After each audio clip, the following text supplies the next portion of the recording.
Look east policy in अ वे, आपने पूर्वी राज्यों का जिक्र किया है, तो ये जो सारी स्कीमें चल रही हैं या कुछ पीएलआई और इनोवेशन मिला करके वहाँ स्पेशल थ्रस्ट क्या रहेगा, क्या करने जा रही हैं?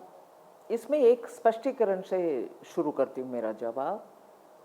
जब लुक ईस्ट बोलते हैं, नॉर्थ ईस्ट के विषय नहीं। नॉर्थ ईस्ट को ध्यान प्रधानमंत्री मोदी जी ने पिछले 10 साल में इतने दिए हैं, वो कंटिन्यू होगा।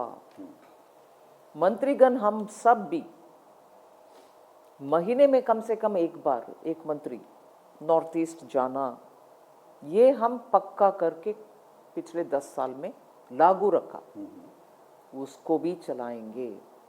सो नॉर्थ ईस्ट का ध्यान जो पहले से है वो कंटिन्यू होगा।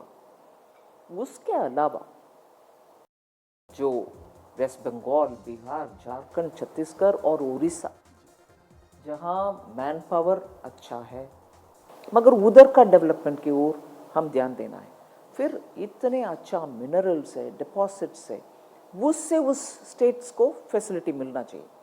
सो हम जानबूझ करके एक्सप्रेशन ये उपयोग किया है कि ईस्टर्न स्टेट्स सिर्फ डेवलपमेंट के लिए नहीं, वो इंजन ऑफ पावर होना चाहिए पूरे भारत को आगे ले चलने के लिए टुवर्ड्स विकसित भारत। इसलिए ईस्ट के ऊपर, वेस्ट बंगाल, बिहार, झारखंड, छत्तीसगढ़, उड़ीसा के ऊपर हम ज़रूर ध्यान देंगे जिससे वो इन पावरफुल इंजन बनेंगे।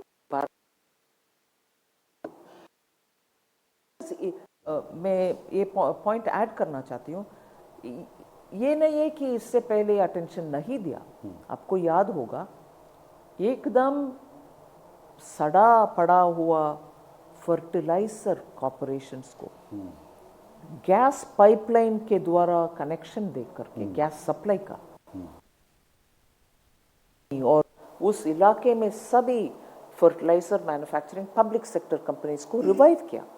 नेशनल मिनरल फाउंडेशन के द्वारा, डिस्ट्रिक्ट मिनरल फाउंडेशन के द्वारा उस इलाके से निकलने वाले खान के रॉयल्टी का पैसा डिस्ट्रिक्ट को जाने के लिए माननीय प्रधानमंत्री जी का ही है प्रयत्न।